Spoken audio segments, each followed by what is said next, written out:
Hey guys, Drone Racing Academy here. Today I bring to you a bind and fly racing kit from HGLRC, a phrase that I never thought I'd put together. Bind and fly and racing don't usually go together, but based on the specs that I've seen on this, I'm super excited to see how it performs, and I hope you are too.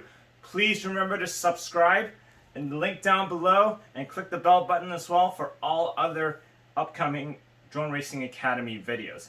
With that in mind, let's go see what this is all about. Drone Racing Academy. So right off the bat, I gotta say the packaging is really nice. It's a solid white box, very clean. I don't usually care much about packaging, but for a drone, I think this packaging is really nice. It's very kind of Apple-esque, very simple. So let's see what's inside. This is actually the first time I'm opening this too, so I am quite excited. Okay, so here you have the Wind 5 Lite, a couple props. Let's see what they gave. They gave the 51466. See, this is a sign that HGLRC actually knows kind of the market they're trying to go after. Most RTF kits, they give you some props that you just basically throw away, but these are actually one of the best props in the business. So that's a really good sign. And here it is. So first impressions, really beautiful. Golden motors are really nice.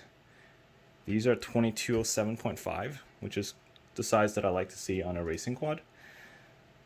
Very sturdy feeling. Carbon is quite thick. Let's see how thick it is. If I can find a place to measure the arms, maybe here. So, it looks to be 5.5. That's thick. And the braces are 4.5. Top plate is 2. Mid plate is 2.5. Bottom plate is 2. So yeah, thick carbon all around. Should be quite a sturdy one. Wonder what that's going to do to weight. It also comes with a front and a back brace, which is good to see for in terms of durability, especially since RTFs, I guess, are generally more catered towards beginner intermediate types. So having a more sturdy design definitely makes sense. Let's look at build quality real quick. So this uses the HGLRC Zeus stack. That is the one that I'm using on my main racing quads as well. And I am a big fan of the stack, and is one of the big reasons why I decided to check this out. Because usually with RTFs, they tend to skimp on, electronics, cameras, motors, whatever, right? Like usually something is skimped on, which is why I just basically ignore all RTFs. But this is using the Zeus stack from HGLRC, which I am actually a huge fan of, and I know a lot of other top pilots of flying have no issues with it as well, so that's very exciting. They're also using Nano VTX on top that's made by HGLRC. I don't know if you can see it. It's a brand new product. I have not tested this yet. We'll see if this is any good, but from a size and a weight perspective, it looks to be a winner. Now, these motors are the new, I don't know how to pronounce it, Aeolus? Aeolus motors by HGLRC as well. HGLRC previously wasn't really known for their motors. They're mostly known for electronics. So we'll see if these motors are any good in my testing. But from first impressions, they look really solid. The design looks good. The shape up here is really cool looking. Obviously, that's got nothing to do with the bearing of the performance, but it does look very cool. And it looks like a unibell design as well, which seems to be all the rage these days. So yeah, the frame itself is designed by HGLRC as well. Definitely a nice frame, a true X frame for racing, very minimalistic, but has a lot of braces and very thick carbon as well, which I think is going to make it very sturdy. The main question here is weight. And then this one comes with rxsr, because I usually use Frsky or Tracer, which I recently switched to, so I might change this to a Tracer as well. In terms of build quality for an RTF, it's very well done. The wires here are a little bit longer than I would like. I would probably shorten them out a bit just to save a couple of grams, but if you're not concerned about weight, I think this is well built. When you look at the soldering joints, they look to be good, smooth. So pretty good in terms of the back. Now, if you look over here, the XT60 and the capacitor, you can see they're kind of free standing. They're not tied to anything. Now, I will talk about this in a future video, but generally speaking, for racing especially, you want to anchor your XT60 and your capacitor to a point on the carbon, because you're going to be crashing a lot and you're going to have a lot of battery ejections here and there, whether you want to or not. It just happens, right? So if there's nothing to provide strain relief, you're going to be tugging on this solder joint over here, which is not something that you want. So the first thing I would do for this probably is to find a place to anchor the XT60 and the capacitor. But other than that, the build quality looks really good. Yeah, it looks really good. That's how I would have done most of these things. The camera mount is interesting. It looks to be, oh, one more thing. This is running a Predator 5 Nano. Like, that's another thing, right? You don't see that with RTFs. They usually put some shitty camera in there and call it a day. HGLRC really went out of their way to put in all racing components that I would personally put in my own build on this quad, which is amazing given the price that they're giving this at. So it's the Predator 5 here. I gotta measure this camera angle. I don't know what tilt this is at. That's the other thing I like to see as well is a fixed camera angle. I will talk about this in a different video as well. Fixed camera angles are huge in racing. This doesn't look to be a fixed camera angle, but I wonder what this would bottom out at. I'm gonna guess it's 45, which if it does bottom out at 45 and you keep it there, that's probably a good angle for most beginners to start. So all in all, this looks incredible and it feels really sturdy in my hands. I can't really believe that they're giving this at the price they're offering it at as an RTF. It's really, really nice. Now, let's find out how much this weighs. Okay.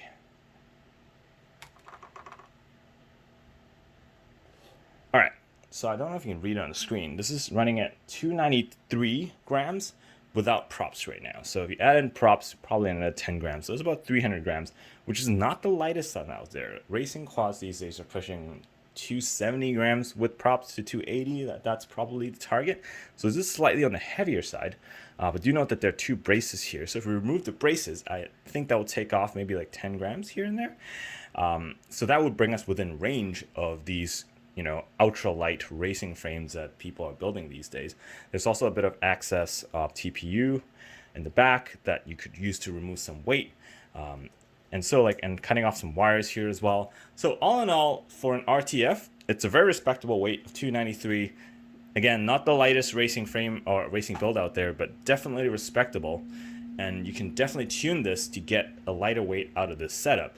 So weight-wise, I think it's within range. So I would give that a good grade. Everything else, build quality, electronic choice, spectacular. Camera choice, spot on. That's what I use for my racing builds. VTX remains to be seen. I haven't tested this yet, so let's find out. Antenna, I'm not quite sure which one they're using here, but it looks to be a stubby, which we might be able to change out to save a little bit of weight. Motors look really, really good. Untested, so we're going to test this to find out if they're any good. But all in all, for an RTF, I gotta say I'm very impressed. If you're a beginner, intermediate looking to get into racing, I think this is a great choice to just as a starting point. Obviously, you're going to have to learn to build and learn to repair your stuff, and an RTF doesn't help you do that. But if you just want to jump in and start flying, it might not be a bad idea if you're going to go with an RTF in the first place. This is, in my opinion, the king of RTF racers at the moment. And honestly, a lot of the parts that they picked here are the same parts I would pick on my custom builds. So, like, props to them for HGLRC. Like, they've obviously been listening to racers, such as myself. So, with that in mind, let's go get some field testing done, and then we're going to do some more extended testing where we remove some of the braces to find out how much that's going to weigh. And one other thing you could do too is a lot of these screws can be replaced with aluminum screws to lighten the weight some more. So I think with some work on this and customization on a TPU, I might be able to bring this down to a 280 with props, which would be very respectable and definitely won't hold any of us back in racing performance. So super exciting. Let's go check this out on the field.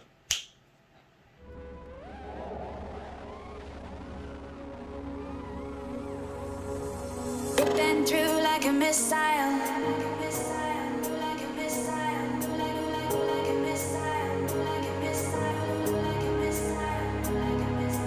Raise your weapon.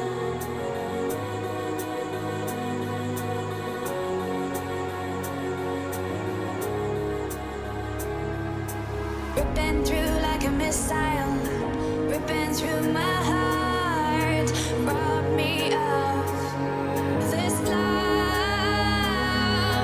Raise your weapon, raise your weapon, and it's over.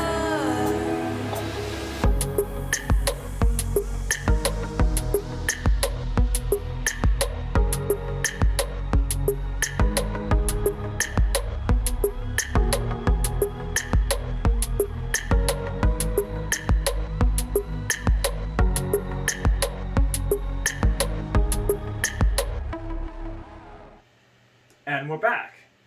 It's been about 2 weeks now, and I've really put this quad through its paces because I really wanted to see what it can do.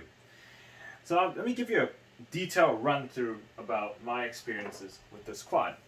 The first thing you really need to know is that the stock tune that this came with, it was tuned very conservatively and really not great for racing. That's kind of how I spent my first weekend. I was disappointed with kind of how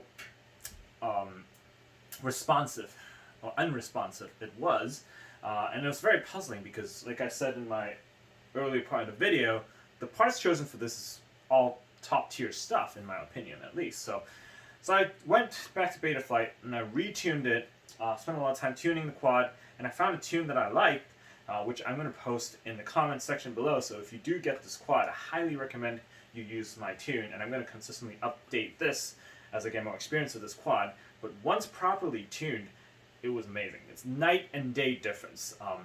Before the tuning, I was overshooting all the gates, I was missing my corkscrews, everything was just a little bit off. I think it was a very beginner-friendly tune, but if you're racing, it doesn't really work. So once I've tuned it though, absolutely incredible. Night and day difference. Quad was snappy, I was able to hit all my turns, corkscrews, ladders, everything was really nice and tight. It just felt locked so good.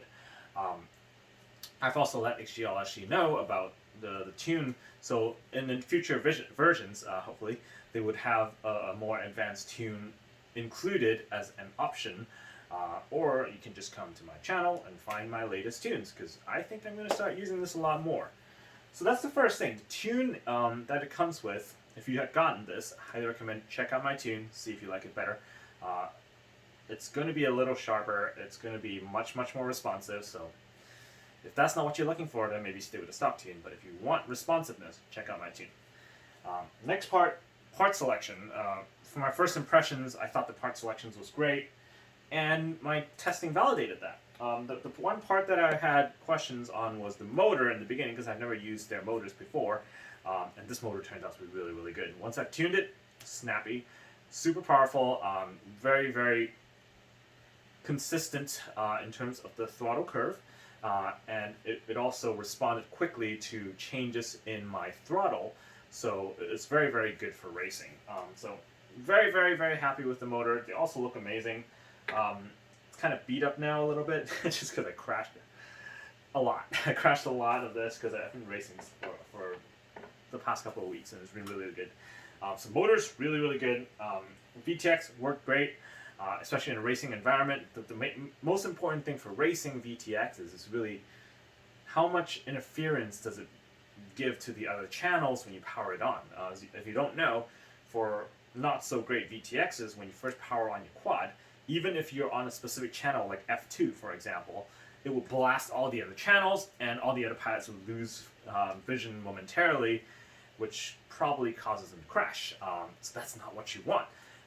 Great thing is HGLRC VTX, no problems at all. I've powered on, off, around other people consistently. We've done testing where I stood next to them and powered on and they were still fine. So for racing, this VTX, very good. Next part, the stack. Obviously, I think I've been using this stack already. It's the HGLRC Zeus F745 stack, 20 by 20, very powerful stack. No noise whatsoever, and it doesn't twitch. Everything's just so consistent. I love it. I have it on all my quads, and I'm glad they chose it for this quad. On one of my quads, actually, I broke the capacitor on my ESC without knowing, and I kept flying it for another 2 days before I found out. And even with the without a capacitor, essentially, it flew perfectly fine. So that's proof of how good the stack is. Next part, camera. Obviously, it's a this is the Foxeer Predator 5. Fantastic camera. I had no doubts, and as I had imagined, this worked great. Visibility was awesome. I could see gates in pretty much all types of lighting conditions. I really liked it. The only thing I would say about that is, as I mentioned before, is the camera mount. It's not a fixed camera mount, which I personally don't like non-fixed camera mounts. The angle kept changing.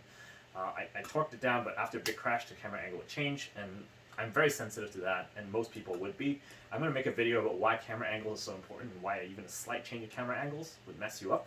So, if you do get this, definitely change to a fixed camera mount. And that's very easy to do.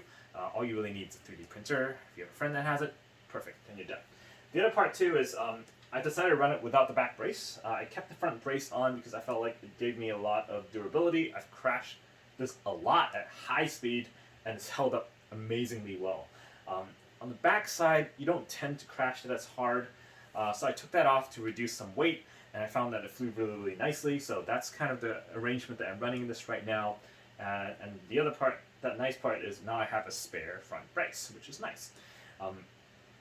In the earlier part of my video, I mentioned weight being a concern of mine with a quad like this. It's not super heavy. It's just a little bit on the heavier side for a racing quad. But my fears tend to be unfounded because it flew amazing. This flies so well. It was very locked, and I didn't feel like I was getting kind of thrown around by its weight. One hypothesis I have is because this is a very tight design. It's very compact, right? All the weight is very concentrated.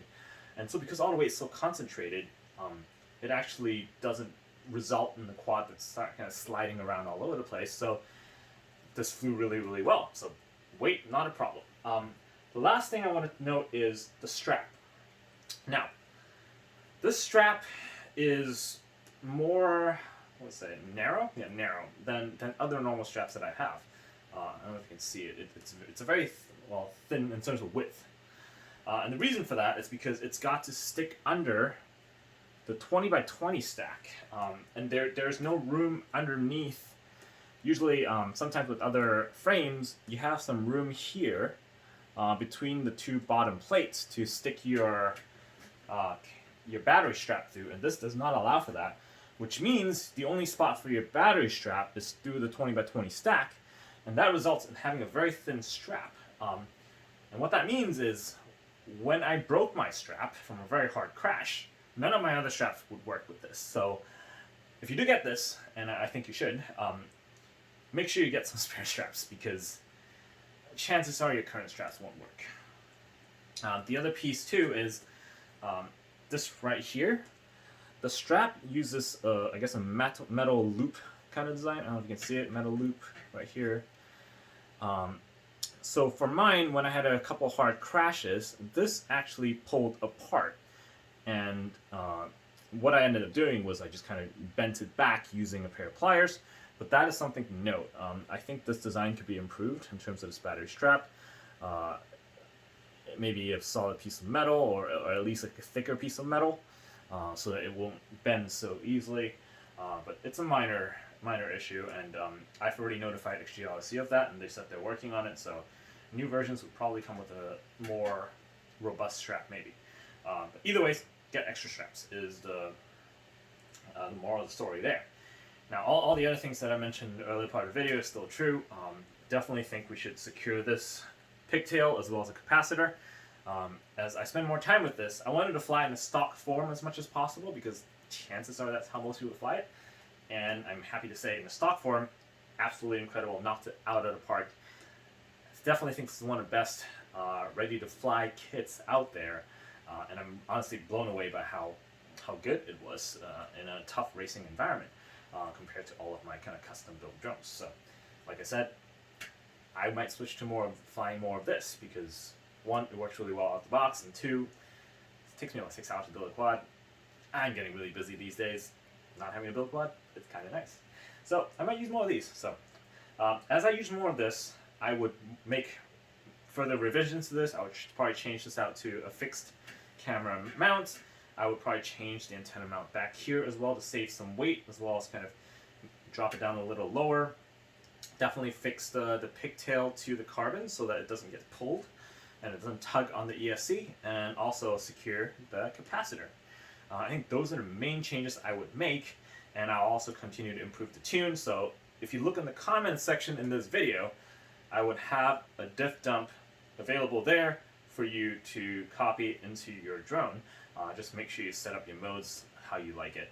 But that would basically let you fly my tune, which is, in my opinion, much better. So, in conclusion, I think HGLRC knocked it out of the park on this one. Coming in, I knew the parts were great. I had questions on the motor. Everything else I've kind of tried already and I know was good. Oh, sorry, VTX as well. Motor and VTX were the two big question marks and coming into this, and I'm very happy to say, once properly tuned, so good. And like I said, this has become one of my primary racing quads, and I've bought it a couple of races already, and I'm doing well with it. So, very happy with this. As a ready to fly quad, one of the best, if not the best, I think. And if you're a beginner or if you're intermediate coming into racing, or even just to kind of learning how to fly, I think this is a great option. The price is incredibly good. I think I looked at the price. If you add up all the parts, it's even cheaper than all the parts added up together, so it's a great deal. Usually with RTS, they tend to cut corners here and there with certain parts, like, you know, maybe it has a slightly crappy VTX, or, you know, a cheap flight controller, or like a weird frame design. But honestly, this one, I can't find anything I am not pleased with, apart from the weight. And like I said, once I tuned it, the weight wasn't that big of an issue for me. If you're a top 10 racer, maybe it might make a slight difference for you, but anybody else, I honestly don't think you'd be able to tell the difference. And the other part with weight is the trade-off gives you a really, really sturdy frame, and I haven't broken anything, or even come close to breaking anything, even after multiple hard crashes in some midair. So, like, I think this is an amazing quad for any beginner, intermediate, even advanced level racers, or people that just want to fly and have a fast quad. Apart from that, just make sure when you get this quad, check the tune, use mine, I think it's really much better, and have some spare straps, and just keep an eye on my channel. I'm going to continually provide videos about how to improve this quad, and any mods that I've made to it, you can follow along with that as well. But yeah, so nothing else I can say about this. Go out and fly, and let me know what you think if you have one, and see if you share my thoughts. So, that's my thoughts on the HGLRC Wind 5 Lite. This has been DaemunFPV with Drone Racing Academy. Please subscribe to the channel for more videos, and put a like on this, and please also comment below about what you think about the Wind 5 Lite. Stay safe out there, happy flying, and keep practicing.